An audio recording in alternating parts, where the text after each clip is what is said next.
ನನಗೆ ಗೊತ್ತು ಸಾಕಷ್ಟು ಪ್ರಶ್ನೆಗಳಿದೆ, ಅದು ನನ್ನ ವಿಚಾರದಲ್ಲಿ ಕುತೂಹಲಗಳು ಇದೆ. ಇವತ್ತು ನಾನು ಕೇಸರಿ ಶಾಲ್ ಹಾಕೊಂಡು ಬಂದಿದ್ದೀನಿ, ನನ್ನ ಜೊತೆ ನನ್ನ ಸುಮಾರು ಜನ ಕಾರ್ಯಕರ್ತರು ಬಂದಿದ್ದಾರೆ. ಏನು ನಾನು ನದಿ ಅಂದ್ರೆ ಕಾಂಗ್ರೆಸ್, ದಡ ಅಂದ್ರೆ ಬಿಜೆಪಿನ ಅಂತ. ಸೊ ನಾನು ಇಲ್ಲಿ ಬಂದಿರೋದು ಗಣಪತಿಗೋಸ್ಕರ, ನಾನು ಇಲ್ಲಿ ಬಂದಿರೋದು ನನ್ನ ಧರ್ಮಗೋಸ್ಕರ. ಯಾಕಂದ್ರೆ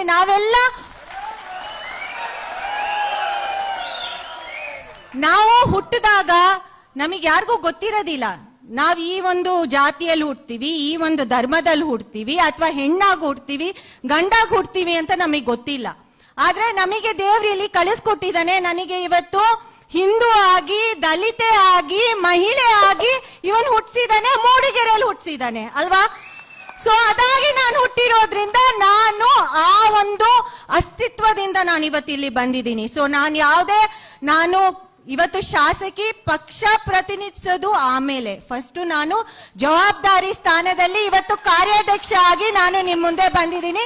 ಸೊ ಯಾರಿಗೂ ಈ ಪ್ರಶ್ನೆ ಮೂಡ್ ಬರಬಾರ್ದು, ಯಾವ ಪಕ್ಷದವರಿಗೂ ಮೂಡ್ ಬರಬಾರ್ದು ನಾಳೆ ನಾನು ಬಿಜೆಪಿ ಬರ್ತೀನೋ, ಕಾಂಗ್ರೆಸ್ ಅಲ್ಲಿ ಉಳಿತೀನೋ, ಅಥವಾ SDPIಗೆ ಹೋಗ್ತೀನೋ, ಅಥವಾ BSPಗೆ ಹೋಗ್ತೀನೋ, ಆ ಪ್ರಶ್ನೆಗೆ ಉತ್ತರ ಇನ್ 3 ವರ್ಷ ಕಾಯೋಣ, ಅದಾದ್ಮೇಲೆ ನೋಡೋಣ. ಬಟ್ ಆದ್ರೆ ಇವತ್ತು ನಾನು ಕಾಂಗ್ರೆಸ್ ಪಕ್ಷದ ಶಾಸಕಿಯಾಗಿ ಇವತ್ತು ನಾನು ಇಲ್ಲಿ ನಿಂತಿದ್ದೇನೆ.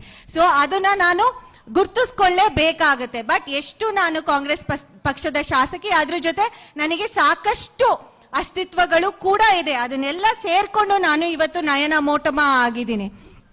ನಾನು ಒಂದು ವಿಚಾರ ಪ್ರಸ್ತಾಪ ಮಾಡ್ಲಿಕ್ಕೆ ಇಷ್ಟಪಡ್ತೀನಿ, ಯಾಕಂದ್ರೆ ಇಲ್ಲಿ ಸಾಕಷ್ಟು ವಿಚಾರಗಳು ಮಾತಾಡ್ತಾ ಇದ್ದಾರೆ. ಪುಟ್ಟಣ್ಣ ಮಾತ್ರ ಈ ಕಾರ್ಯಕ್ರಮ ಅಥವಾ ಈ